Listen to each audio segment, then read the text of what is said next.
ये वीडियो का दूसरा भाग है। हमने पहले भाग में जाना था कि महारथी कर्ण और महारथी अर्जुन का युद्ध होता है, जिसमें महारथी अर्जुन आग्नेयास्त्र का प्रयोग करते हैं। तो इस वीडियो में हम जानेंगे किस प्रकार महारथी कर्ण आग्नेयास्त्र को नष्ट कर देते हैं और महाभयंकर युद्ध होता है। और ऐसा भयंकर युद्ध होता है कि वह समस्त पांडव सोचने लगे कि श्री कृष्ण और अर्जुन को बहुत घायल कर दिया है महारथी कर्ण ने। और भीमसेन तो यहाँ तक भी बोल दिए कि हे अर्जुन, तुमने बड़े बड़े दैत्यों का भी वध किया है और यहाँ किस प्रकार कर्ण ने तुम्हें घायल कर दिया। महाप्रतापी सूतपुत्र कर्ण ने उस आग्नेयास्त्र को उद्दीप्त हुआ देखकर रण क्षेत्र में उसकी शांति के लिए वारुणास्त्र प्रयोग किया और उसके द्वारा उस आग को बुझा दिया गया। फिर तो बड़े वेग से मेघों की घटा गिराई और उसने संपूर्ण दिशाओं को अंधकार से आच्छादित कर दिया। दिशाओं का अंतिम भाग काले पर्वत के समान दिखाई देने लगा। मेघों की घटाओं ने वहाँ का सारा प्रदेश जल से आप्लावित कर दिया था। उन मेघों ने वहाँ पूर्वोक्त रूप से बढ़ी हुई अति प्रचंड आग को बड़े वेग से बुझा दिया। फिर समस्त दिशाओं और आकाश में वे छा गए। मेघों से घिरकर सारी दिशाएं अंधकार छन्न हो गई, अतः कोई भी वस्तु दिखाई नहीं दे रही थी। तत्पश्चात कर्ण की ओर से आए हुए संपूर्ण मेघ समूह को वायवास्त्र से छिन्न भिन्न करके शत्रुओं के लिए अजय अर्जुन ने गांडीव धनुष, उसकी प्रत्यंश तथा बाणों को अभिमंत्रित करके अत्यंत प्रभावशाली वज्रास्त्र को प्रकट किया, जो देवराज इंद्र का प्रिय अस्त्र है। उस गांडीव धनुष से स्वरूपर, अंजलिक, अर्धचंद्र, नालिक, नाराच और वराहकर्ण आदि तीखे अस्त्र हजारों की संख्या में छूटने लगे। वे सभी अस्त्र वज्र के समान वेगशाली थे। वे महाप्रभावशाली गिद्ध के पंखों से युक्त तेज धार वाले और अतिशय वेगवान अस्त्र कर्ण के पास पहुंचकर उसके समस्त अंगों में, घोड़ों पर, धनुष में तथा रथ के जुओं, पहियों और ध्वजों में जा लगे। जैसे गरुड़ से डरे हुए सर्प धरती छेद कर उसके भीतर घुस जाते हैं, उसी प्रकार वे तीखे अस्त्र उपयुक्त वस्तुओं को विदीर्ण कर शीघ्र ही उनके भीतर घुस गए। कर्ण के सारे अंग बाणों से भर गए, संपूर्ण शरीर रक्त से नहा उठा। उसके नेत्र उस समय क्रोध से घूमने लगे। उस महामनस्वी वीर ने अपने धनुष को, जिसकी प्रत्यंशा सुदृढ़ थी, झुकाकर समुद्र के समान गंभीर गर्जना करने वाले भार्गवास्त्र को प्रकट किया और अर्जुन के महेंद्रास्त्र से प्रकट हुए बाण समूह के टुकड़े टुकड़े करके अपने अस्त्र से उनके अस्त्रों को दबाकर युद्ध स्थल में रथों, हाथियों और पैदल सैनिकों का संहार कर डाला।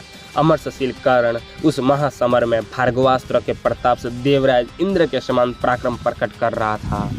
क्रोध में भरे हुए वेगशाली सूतपुत्र कर्ण ने अच्छी तरह छोड़े गए और शिला पर तेज किए हुए सुवर्ण में पंख वाले बाणों द्वारा युद्धस्थल में हठपूर्वक मुख्य पांचाल योद्धाओं को घायल कर दिया। राजन, सम्रांगण कर्ण के बाण समूह से पीड़ित होते हुए पांचाल और सोमक योद्धा भी क्रोधपूर्वक एकत्र हो अपने पैने बाणों से सूतपुत्र कर्ण को बिंधने लगे। किंतु उस रण क्षेत्र में सूतपुत्र कर्ण ने बाण समूह द्वारा हर्ष और उत्साह के साथ पांचाल के रथियों, हाथी सवारों और घुड़सवारों को घायल करके बड़ी पीड़ा दी और उन्हें बाणों से मार डाला। कर्ण के बाणों से उनके शरीरों के टुकड़े टुकड़े हो गए और वे प्राण शून्य होकर कर्राते हुए पृथ्वी पर गिर पड़े। जैसे विशाल वन में भयानक बलशाली और क्रोध में भरे हुए सिंह से विदीर्ण किए गए हाथियों के झुंड धराशायी हो जाते हैं, वैसे ही दशा उन पांचाल योद्धाओं की भी हुई। राजन, पांचालों के समस्त श्रेष्ठ योद्धाओं का बलपूर्वक वध करके उदार वीर कर्ण आकाश में प्रचंड किरणों वाले सूर्य के समान प्रकाशित होने लगा। उस समय आपके सैनिक कर्ण की विजय समझकर बड़े प्रसन्न हुए और सिंह नाद करने लगे। कौरवेंद्र उन सब ने यही समझा कि कर्ण ने श्री कृष्ण और अर्जुन को बहुत घायल कर दिया है। महारथी कर्ण का वह शत्रु के लिए असहाय वैसा पराक्रम दृष्टिपथ में लाकर तथा रणभूमि में कर्ण द्वारा अर्जुन के उस अस्त्रों को नष्ट हुआ देखकर अमरशशील वायुपुत्र भीमसेन हाथ से हाथ मलने लगे। उनके नेत्र क्रोध से प्रज्वलित हो उठे, हृदय में अमर्ष और क्रोध का प्रादुर्भाव हो गया। अतः वे सत्य प्रतिज्ञ अर्जुन से इस प्रकार बोले, विजय अर्जुन, तुम्हें तो पूर्व काल में देवता भी नहीं जीत सके थे, काल के दानव भी नहीं परास्त कर सके थे। तुम साक्षात भगवान शंकर की भुजाओं से टक्कर ले चुके हो, तो भी सूतपुत्र ने तुम्हें पहले ही 10 बाण मारकर कैसे बिंद डाला? तुम्हारे चलाए हुए बाण समूहों को इसने नष्ट कर दिया। ये तो आज मुझे बड़े आश्चर्य की बात जान पड़ती है। स्वयं साची अर्जुन, कौरव सभा में द्रौपदी को दिए गए उन क्लेशों को तो याद करो। इस पाप बुद्धि दुरात्मा सूतपुत्र ने जो निर्भय होकर हम लोगों को थोड़े तिलों के समान नपुंसक बताया था और बहुत सी अत्यंत तीखी एवं रुकी बातें सुनाई थी, उन सबको यहाँ याद करके तुम पापी कर्ण को शीघ्र ही युद्ध में मार डालो। किरीटधारी पार्थ, तुम क्यों इसकी उपेक्षा करते हो?